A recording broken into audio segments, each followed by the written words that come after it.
किशोर यादव जी को जो है विधानसभा अध्यक्ष के रूप में नामांकन करेंगे। एनडीए के फ्लोर टेस्ट के बाद अब नीतीश कुमार और एनडीए सरकार ने ये बड़ा फैसला लिया है कि नंदकिशोर यादव जो कि बीजेपी के विधायक हैं वो अब विधानसभा के अध्यक्ष होंगे। आज जब अविश्वास प्रस्ताव पारित किया गया था तो बीजेपी यानी कि एनडीए की तरफ से 125 सदस्यों के मत आए, तो वहीं दूसरी तरफ विपक्ष की तरफ से मात्र 112। अब जो है, अब जब स्पीकर को उनके पद से हटा दिया गया यानी कि अवध बिहारी चौधरी अब स्पीकर नहीं रहे, तो कल 10 बजे बीजेपी की तरफ से नामांकन किया जाएगा और ये नामांकन नंदकिशोर यादव के नाम का होगा। आज बीजेपी नेता से खास बातचीत हुई और उन्होंने बताया कि कल यानी कि मंगलवार को जब सदन की कार्रवाई शुरू होगी तो नंदकिशोर यादव का नाम ही बीजेपी की तरफ से नामांकन किया जाएगा, नॉमिनेशन में रखा जाएगा और ये नाम नंदकिशोर यादव का है। नंदकिशोर यादव बीजेपी के कद्दावर नेता हैं और बिहार सरकार में मंत्री भी रह चुके हैं। और अब जब बीजेपी ने अवध बिहारी चौधरी को स्पीकर से हटा दिया, आज ये बड़ा दांव खेला गया जहां पर कई फेरबदल भी देखे गए। तेजस्वी के 3 विधायक बीजेपी में यानी कि नीतीश कुमार के साथ आकर बैठ गए, सत्ता पक्ष में बैठ गए और वो 3 विधायक चेतन आनंद, नीलम देवी और प्रहलाद यादव थे।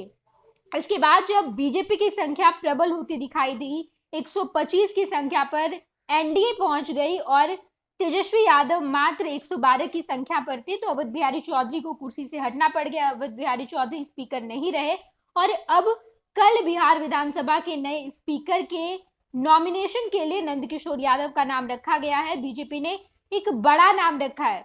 बीजेपी के काफी कद्दावर नेता है नंदकिशोर यादव, बीजेपी के लिए काफी प्रबल भी रहे हैं और अब जब नंदकिशोर यादव का नाम सामने आ गया है तो खुद जो बीजेपी नेता है उन्होंने साफ किया। आप सुनिए नेता ने क्या कुछ कहा है। के लिए कौन कौन लोग आपके कैंडिडेट हो सकते हैं? भारतीय जनता पार्टी के बहुत ही वरिष्ठ नेता, प्रदेश अध्यक्ष रह चुके हैं माननीय नंदकिशोर यादव जी, बिहार सरकार के वरिष्ठ मंत्री भी रहे हैं और हम लोग के सम्मानित अभिभावक के तरह भी लगातार पटना साहिब से चुनाव जीतते हैं। इसलिए पार्टी ने फैसला लिया है कि नंदकिशोर यादव जी को जो है विधानसभा अध्यक्ष के रूप में नामांकन करेंगे। मंत्रिमंडल विस्तार को लेकर कब तक उम्मीद है? मंत्रिमंडल का विस्तार जल्दी होगा, सदन चल रहा है, मंत्री की आवश्यकता है, अभी बहुत कम मंत्री हैं, तो बहुत जल्द विस्तार। तो क्या इसी सदन के मतलब हाउस के पीरियड में? निश्चित रूप से।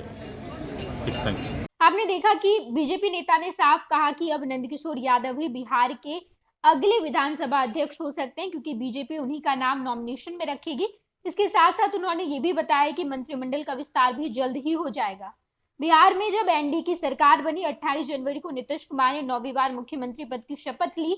उसके बाद उनके साथ 8 अन्य मंत्री भी बने थे, लेकिन मंत्रिमंडल का विस्तार होना भी बाकी है और मंत्रिमंडल का विस्तार जब सदन चल रही है, सदन की कार्रवाई चल रही है, बजट सत्र चल रहा है, तो इसी दरमियान ये भी कर लिया जाएगा और मंत्रिमंडल का विस्तार भी जल्द हो जाएगा। ये लो मुंह मीठा करो, आज मैंने अपना जॉब छोड़ दिया, अब हम पूर्णिया वापस जाएंगे।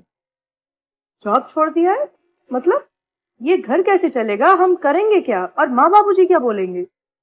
इसलिए मैं एक और मिठाई का डब्बा लाया, अपने बिजनेस के लिए लोन अप्रूव हो गया। अरे लोन अप्रूव हो गया वो तो ठीक है, लेकिन पूर्णिया में हम रहेंगे कहाँ? अपना घर भी तो नहीं है वहाँ। इसलिए तो एक और मिठाई का डब्बा अलग से लाया हूँ। हमने पूर्णिया में घर ले लिया है, पूर्णिया के ई होम्स पैनोरमा में। पूर्णिया में पैनोरमा ग्रुप लेकर आए हैं ई होम्स पैनोरमा। बड़ा घर, आलीशान जिंदगी और अत्याधुनिक सुविधाओं के संग। अरे अब क्यों मुंह मीठा करवा रही हो? क्योंकि हम घर वापसी जो कर रहे हैं। घर वापसी की खुशी पूर्णिया में ई होम्स पैनोरमा के संग। ई homes panorama, luxurious lifestyle redefined.